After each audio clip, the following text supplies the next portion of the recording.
네, 오늘은 마가복음 14장 7절의 말씀을 가지고 선함의 한계라는 제목으로 여러분들과 함께 말씀을 나누고자 합니다. 저는 지난 2019년부터 작년 초 코로나가 아주 심각해지기 전까지 교회 차원에서 지역의 홈리스들에게 한 끼 식사값 10불을 정해서 나누어 주자는 캠페인을 한 적이 있습니다. 그러다가 마침 자금도 이제 많이 떨어지고 또 그 즈음에 코로나도 점점 심각해져서 자연스럽게 사역은 중단되었습니다. 근데 저는 늘 이 부분에 대해서 마음에 짐이 있었습니다. 그러던 어느 날 올해 들어서 한 달 전인가요? 네. 마음에 다시 이 사역을 시작해야 한다는 그런 부담감이 계속 밀려 들어왔습니다. 아주 강하게요. 그리고 거기에 더해서 한 끼 식사값은 최소한 20불은 돼야 한다는 생각까지 들었습니다. 솔직히 제대로 식사를 하려면 10불은 조금 애매하기는 했습니다. 그런데 당시 저의 믿음의 한계가 10불이었고 또 현실적인 고려 등으로 이래저래 10불을 넘지 못했습니다. 그러면서 당시에 저는 주님께 또 반문했습니다. 아니, 제 자신도 제대로 추스리지 못하고 가족들도 챙기지 못하는 이 형편에 제가 이 사역을 감당한다는 것이 말이 되는 그런 상황입니까? 네. 물론 하나님께서 저를 부르실 때 가족들의 생계 문제나 특히 아이들 문제에 대해서 책임져 주신다고 하는 말씀을 받은 바는 있지만 문제는 또 제 자신 스스로의 자존감도 있었습니다. 그런데 이제는 10불이 아니라 20불로 해야 합니다. 코로나가 또 변이가 창궐하는 지금도 거리에는 여전히 홈리스들이 방황하고 있고 이 사람들은 건물 구석진 곳에 지친 몸을 기대며 하루하루를 힘겹게 보내고 있습니다. 그런데 아무리 주님의 명령이기는 하지만 적지 않은 부담감으로 사역에 대해서 참 고민을 하고 있었습니다. 그런데 생각하지도 못한 어떤 계기를 통해서 이 사역을 다시 시작할 수 있는 동력이 생기게 되었습니다. 그리고 그날로 저는 바로 홈리스 식사값 주기 캠페인을 시작할 수 있었습니다. 지난번에는 그림 카드랑 같이 10불을 해서 전했다면은 이번에는 소봉투, 요 소봉투를 제가 샀습니다. 그래서 요 소봉투에 20불을 넣어서 어떻게 해요? 정중하게 전하는 것입니다. 내가 20불을 건네는 상대가 바로 내가 그토록 고대하던 주님과 함께하는 것이기 때문입니다.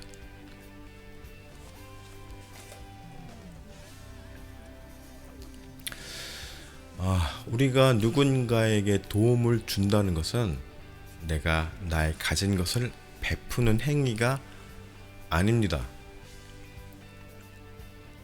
신명기 15장 11절에 보면은 땅에는 언제든지 가난한 자가 그치지 아니하겠으므로 내가 네게 명령하여 이르노니 너는 반드시 내 땅 안에 내 형제 중 곤란한 자와 궁핍한 자에게 내 손을 펼지니라 라고 말씀하고 계십니다. 여기서 우리가 한 가지 오해하지 말아야 될 점은 땅에는 언제든지 가난한 자가 그치지 아니하겠으므로 라는 이 말씀입니다. 이 말씀은 하나님께서 이 땅에 가난한 자들이 계속 생기게끔 하겠다는 말씀이 아니라 이것은 전적으로 뭐예요?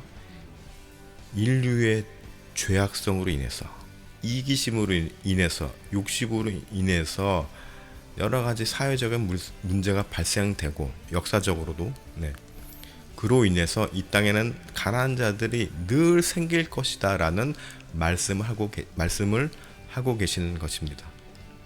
그리고 이러한 형편이니 너희들은 반드시 이러한 사람들을 도와라 라고 명령을 하시는 것입니다. 내가 그리스도인으로서 당연하게 의무적으로 감당해야 하는 사역이라는 말입니다. 그렇기 때문에 이 명령을 수행하는 것은 딱히 칭찬받을 일도 아닙니다. 당연히 해야 될 일이라는 것이죠. 그러니까 더더욱 개개인의 구제를 스스로 떠들 일도 아니라는 말입니다. 그럼 제가 지금 하는 말은요, 이거는 제가 제 개인적으로 하는 것이 아니라 교회적인 캠페인으로서 이그젬플로 이야기를 하는 것임을 이해해 주시면 감사하겠습니다. 정말로 재밌는 점은 우리가 주님의 명령을 기꺼이 따르겠다고 마음을 잡으면 주님은 자연스럽게 우리들의 이 선한 마음을 실행에 옮길 수 있도록 여력을 주십니다. 그리고 환경을 만들어 주신다는 점입니다. 그러니까 내가 사역을 하더라도 이것은 내가 한 일이라는 생각이 들지 않게 되는 것입니다. 주님께서 나를 통해 일하고 계심을 더더욱 확실하게 느끼게 된다는 점입니다. 그러니까 교회의 모든 사역에 나의 공로나 나의 업적이라는 것이 개입될 여지가 없습니다. 오늘 본문 역시 여러분들이 너무나도 잘 아는 부분입니다. 그런데 저는 오늘 이 말씀을 갖고 세상을 자신의 시각으로 해석한 한 역사학자의 말을 소개하고자 합니다. 그는 바로 제가 인문학 세상 이야기, 성경으로 풀어보는 인문학 세상 이야기라는 보이는 라디오 컨셉으로 하는 교육 프로그램인데 여기에서 소개한 책입니다. 바로 이 책이죠. 오늘도 물론 잘 보이지는 않겠지만 사피엔스라는 책입니다. 이 사피엔스라는 책의 저자인 유발 하라리입니다. 유발 하라리는 유대계의 역사학자로서 유대인이니까는 당연히 유대교인이겠지 하지만 아닙니다. 그는 철저하게 무신론자입니다. 더군다나 유물론적 사고까지 가지고 있습니다. 그런데 이 유발 하라리가 이 책에서 가난에 대해서 언급을 하고 있습니다.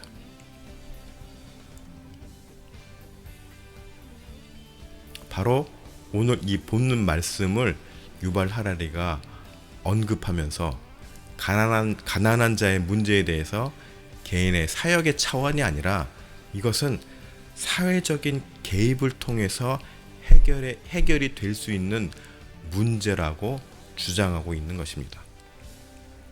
그는 사회적 가난, 생물학적 가난 이런 어떤 전문적인 용어를 쓰면서 사회적으로 배제된 사람들과 물질적으로 가난한 사람들을 구별해서 설명을 시도하고 있습니다. 그런데 사회적으로 배제된 사람들이 제일 먼저 겪게 되는 문제가 무엇일까요? 바로 생물학적인 가난입니다. 그것이 구별된 게 아니라 연결이 되는 거죠. 자연스럽게 회사에서 우리가 잘리면 너무 속된 표현이죠. 우리가 회사에서 해고를 당하게 되면은 제일 먼저 뭐가 없어집니까? 4대 보험이 사라지게 되죠. 요즘은 5대 보험인가요? 하여튼간 회사를 통해서 갖고 있던 보험이 사라지게 되고, 그러면 어떻게 됩니까? 병원도 잘 못 가게 됩니다. 부담스러워서. 또 내가 살던 집 페이도 힘들어지게 됩니다. 또 몰고 다니던 차도 유지하기가 부담스러워져서 처분하게 되기도 합니다. 그러다가 어떻게 됩니까? 급기야는 끼니 걱정까지 하게 되는 상황까지도 몰리게 될 수 있다라는 것입니다. 아주 자연스러운 흐름이죠. 그런데 유발 하라리는 생물학적인 가난은 사회적인 구호 활동을 통해서 어느 정도 해결되고 있다라고 평가하고 있습니다. 그러면서 결국 세상의 절대적 가난 문제는 인류가 충분히 극복하고 있는 문제라고 보고 있는 것입니다. 굉장히 아주 긍정적으로 보고 있죠. 네. 또 한 가지 문제는 본문 앞부분의 배경을 보면은 예수님의 제자들이 향유 옥합의 가치를 들먹이면서 아니 이 향유 이 귀한 거를 팔아다가 가난한 자에게 도움을 주는 것이 더 좋았을 것을 이것을 어떻게 예수님의 발에 붓냐 이 귀한 거를 이렇게 막 나무랍니다. 그렇죠? 또 꽤 설득력 있게 들립니다. 우리가 이걸 선입견으로 미리 공부한 내용을 가지고 이거는 제자들이 그렇게 말하면 안 되지라고 생각할 문제가 아니라 아주 그냥 그 상황에 딱 처음 접했을 때 제자들이 그런 말을 했어요. 정말 그건 진짜 설득력 있게 들립니다. 이 비싼 거를 와. 그런데 바로 이 부분이 세상에서 말하는 선의 기준입니다. 그렇기 때문에 그리스도인이 생각하는 선과 세상에서 말하는 선함의 그 방향이 다를 수밖에 없다는 것입니다. 그렇기에 그리스도인의 삶이 결코 세상으로부터 칭찬받을 수 없는 이유가 되기도 합니다. 때로는. 자, 유발 하라리라는 이 역사학자는 또 이런 말을 합니다. 세상의 가난은 기술적인 문제로서 얼마든지 극복이 가능한 일이라고 아주 장밋빛 결론을 내립니다. 그런데 과연 세상의 가난이 극복될 수 있는 문제일까요? 하나님께서 이미 아까 말씀드린 신명기 15장 11절 말씀을 통해서 말씀을 하셨죠. 절대로 이 가난 문제는 해결될 수 없습니다. 왜요? 인류의 이 죄악성, 이기심, 이 악함이 그거를 극복하기에는 너무 높다는 것입니다. 유발 하라리는 그야말로 학자입니다. 대학에서 역사학을 가르치는 교수이기도 합니다. 그래서 그런지는 몰라도 굉장히 참으로 학자적인 관점에서 세상을 아주 긍정적으로, 물론 나름 치밀한 연구와 계산에 의해서 내린 결론이겠지만, 하지만 그가 바라본 세상은 참 순진한, 순수한 그런 생각에 있다라고 볼 수가 있을 것 같습니다. 그런데 제자들의 반응이 더 문제입니다. 특히 가롯 유다에게 주목할 필요가 있습니다. 요한복음 12장 4절에서 6절을 말씀을 보면은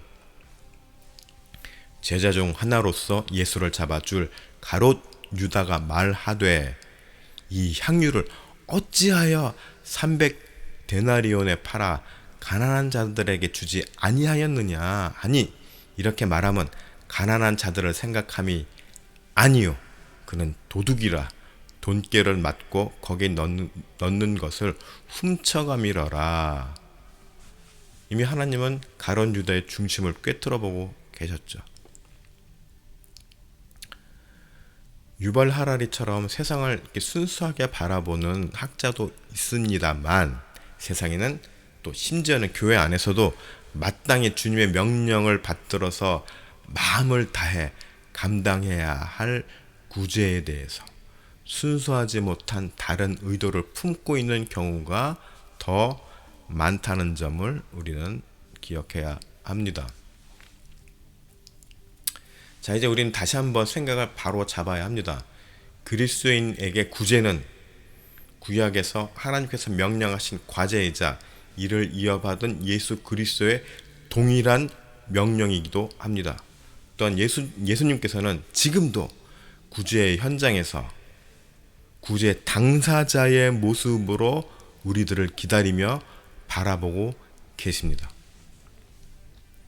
성경 말씀은 때론 비유적이기도 하지만 또 때로는 직관적으로 받아들일 필요가 있습니다. 항상 가난한 자의 모습으로 계시겠다는 주님의 말씀을 간과해서는 안 된다는 말입니다. 우리가 잘 아는 말씀이죠. 마태복음 25장 35절 또 42절 각자 구절을 보면은 내가 줄일 때 너희가 먹을 것을 주었고 목마를 때 마시게 하였고 나그네 되었을 때 영접하였고 그런데 반면에 42절을 보면은 내가 줄일 때 너희가 먹을 것을 주지 아니하였고 목마를 때 마시게 하지 아니하였고 네. 그 어떤 신학적인 교리도 교회적인 업적도 교회 외적인 성장도 예수님께서 관여되지 않은 그 모든 사역은 아무런 의미가 없습니다.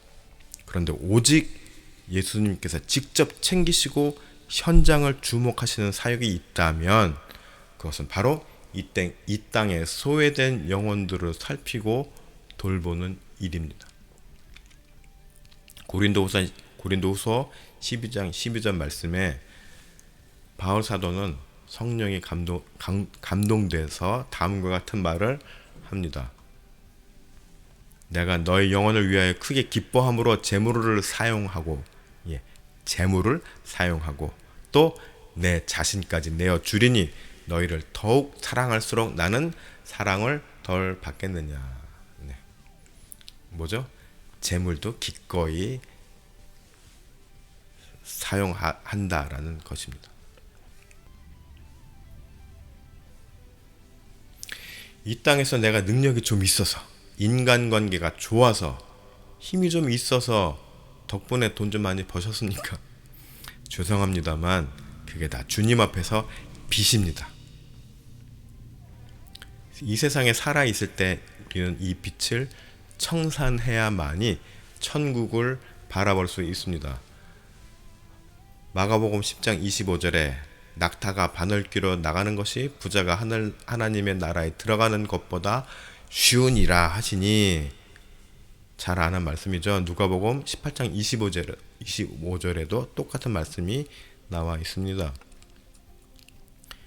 또 이 빛을 청산함에 있어서의 기준도 제시되고 있습니다.